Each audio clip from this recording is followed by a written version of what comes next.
What's up everyone, Somni here, welcome back to another video. In today's video, I'm going to explain about the meteors. If you already know some of this, you can look at the video timeline down below and go to the topic you want to know. Though I recommend you watch it from start to finish, but alright, let's get started. So the first thing I'm going to talk about is what are the meteors. Now meteors is a timed event in the game. It'll show a message in chat, something dangerous is approaching from space. The meteors spawn every 15 minutes and it will despawn 5 minutes after showing in chat the meteor has despawned, just in case you're worried someone already broke it. But if someone did break it, it will show in chat the meteor has been destroyed. Now on the screen are the spawn times of the meteor, and in parentheses it will show the despawn time. Yes, this is for every single time on the clock, does not depend on the server or anything like that. Meteors give you a stand arrow when you do 5% of damage to the meteors, and when you break it, it will give gold, gems, and a stat potion. Note, it doesn't give a luck potion as part of it. You can only get that through Robux or achievements. So now that we talked about what the meteors are and what they can give, I'm going to talk about where you can find the meteors. The meteors have a set spawn points in each dimension. I recommend you wait till the message something dangerous is approaching from space to show up in chat. When that message shows up, fly up in the air and wait for a little bit and look around for the massive explosion that will appear. It's a lot easier to find them in World 2 and World 3 as the worlds are smaller and also have less locations it could spawn at. In World 3, it can only spawn on these 3 islands. The other parts it won't spawn at, so no need to search them. But in the wiki, it will also have a map you can go to. I'll leave the link down in the description below where you can go and find all the locations just in case you want to search them all if you missed it. I'll still show you where every meteor location is in every world so you don't have to go look at the wiki, but just in case you don't want to keep coming back to this video, it will be there. If you don't want to see this, just click the next topic, but right now, here's the clip. Alright, I'm just showing you all 13 locations of the meteors. So first location I'm showing you is right in front of the hospital, which is also right by the trait manager if you guys didn't know. The next one's actually pretty close by, and it's actually right over here.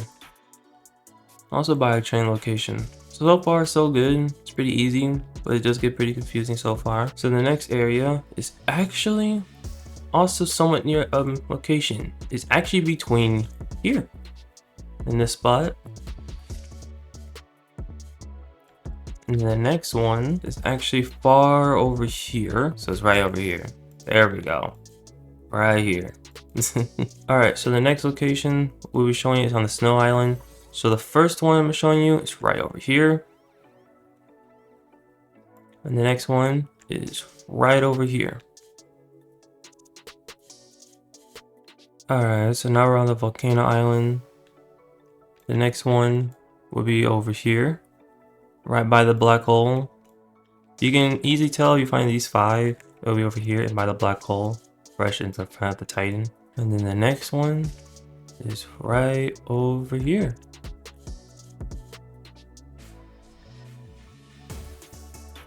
Alright, next one's on the desert island. This one is actually pretty easy to know just because it's actually on this patch of grass, which makes it so much easier to see. And then the next one will be over here. It's like right by the arena, but it's not on like a patch of grass to make it so obvious, but it's over here, as you can see on the picture. Alright, so now we're on the Sakura island. So one would be like right over here. So it'd be like right by, or it's like about right here. The next one would be over here, so pretty close by. And this one actually has a third location, which is actually over here. Probably right over here, in fact.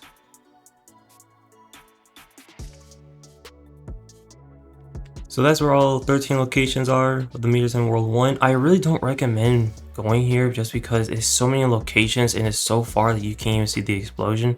So really I recommend you go to World 2 or World 3. Speaking of which, we're gonna head over there right now. Alright, now on World 2 and I'll show you where all 7 locations are.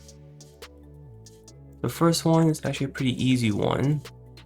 It's right in front of the shrine building where Sukuna is.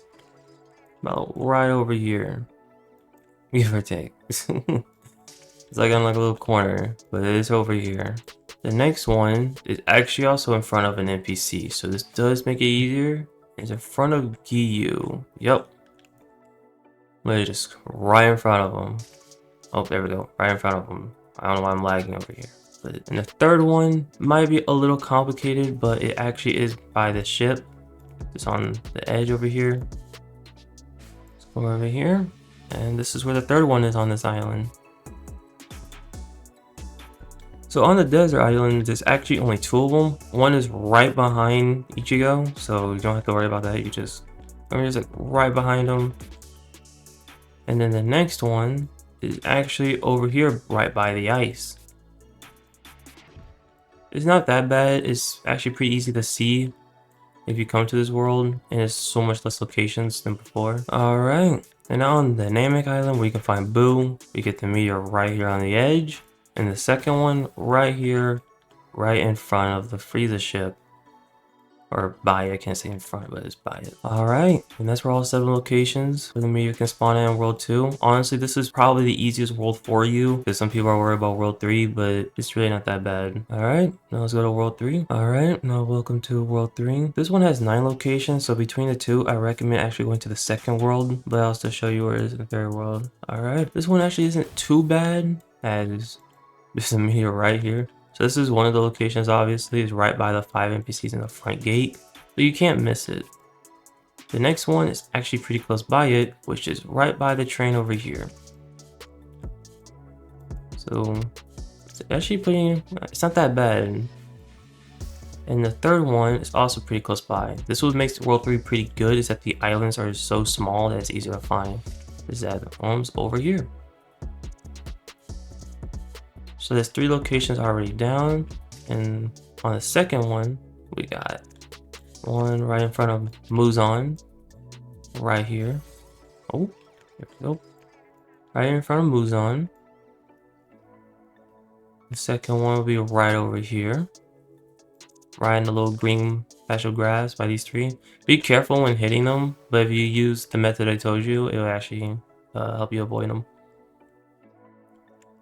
And the third one is right over here.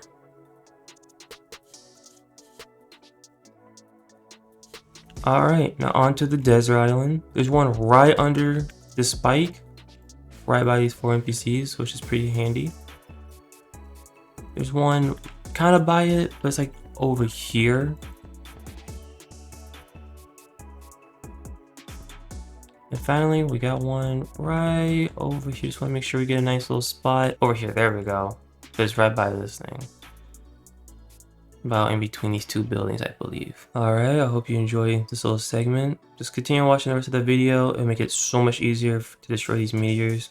Alright, see you later. So next we're going to talk about stat potions. You can get a random stat potion once you break the meteor. It could be any of the 5 stats. The stat potion gives you 5 minutes worth of training of that stat. Some people will say, oh, it gave me a different one each time. The reason why is because each tick is different. Some people say there might be a bug into it, but each stat has a different tick set. So you may get like 30 ticks a minute, so it'll be way different than like 50 ticks a minute. Next up is about stand arrows. So you get a stand arrow when you do 5% damage or 50 damage specifically to the meteor. You only get 1 arrow per meteor, and you can't server hop to get more. How the stand arrow works is once you get one, you go in your inventory and click the stand arrow and use it. If you get the same stand, you'll die. There's a total of 8 stands in the game, but you can only get 6 from the stand arrows. Oh no, my zipper, just crazy, KFC menu, gold digger, purple nurple, and hello world. Yes, these are the actual names. For the final 2, you need to master purple nurple and hello world, and I'll explain that later in the video. Now, for mastering stands. So far, the only 2 stands you can master is purple nurple and hello world. The 2 stands have exactly same quest, so it'll be easier if you do both stands at once instead of doing one and then doing the other later down the line, unless you really don't care about repeating it. I'm going to be showing you how to evolve the stands. It involves multiple NPCs, but I'm here to show you the pattern.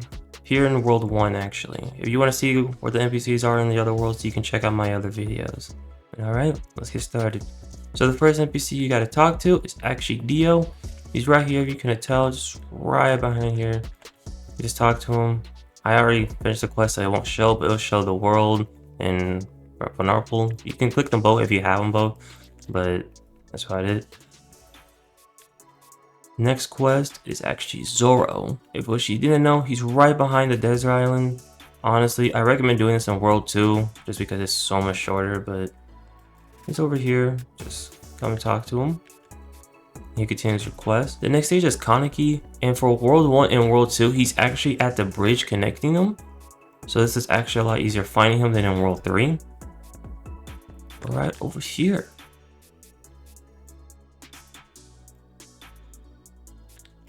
And then for the 4th one you talk to is actually Martha. And now most people actually don't know where Martha is, but Martha is actually, oh, in the tournament world.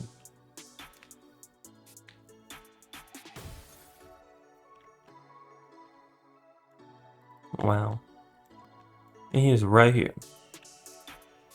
Then when you're done with that, you can just come right back to any world, but I'm gonna show you back in World 1 again.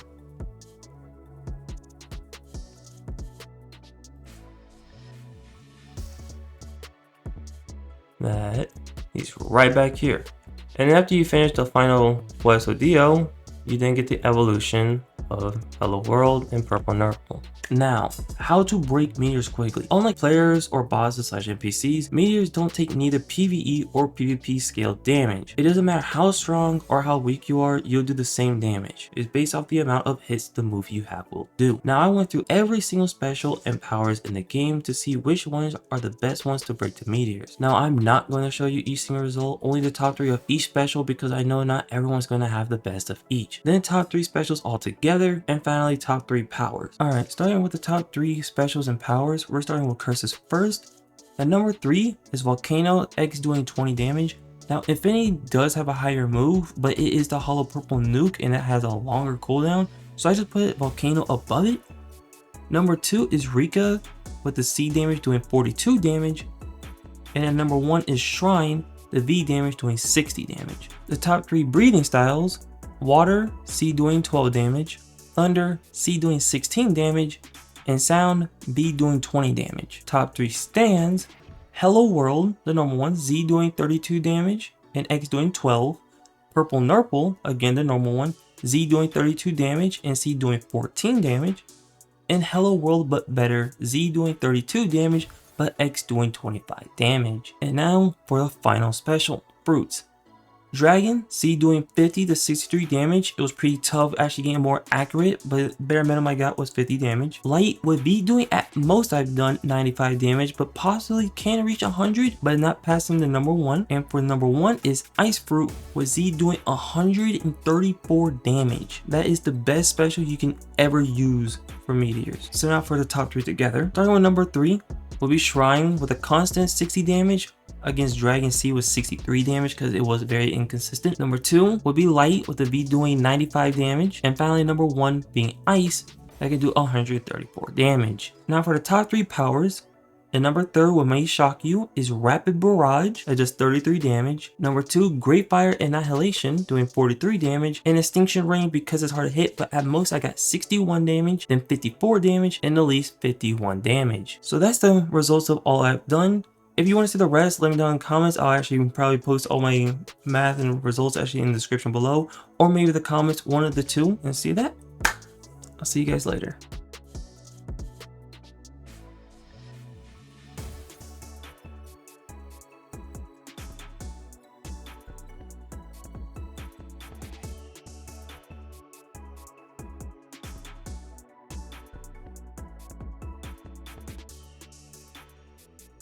I do have a recommendation. So I recommend having a golden Momo as she gives a shorter cooldown on your abilities, so it will be a bit faster to break them. The golden trait also gives you 20% more gold from Meteors, so that'll be pretty nice. I hope you enjoyed the video. Sorry for disappearing for over 2 months, and if you're wondering what the next video will be, I have a few planned on screen. It's all breeding style showcase, been a long time coming. Best special against bosses, all NPC locations in World 1, and probably tournament combos, as someone commented about other ways to fight in tournament. Now I'm not a pro at it as I don't play it, but I'll see what I can do. Hopefully the solo leveling update will make this game have more players. If you got any video suggestions, let me know down in the comments. And thank you all for over 100 subscribers. That is amazing. I'll see you all later. Peace out.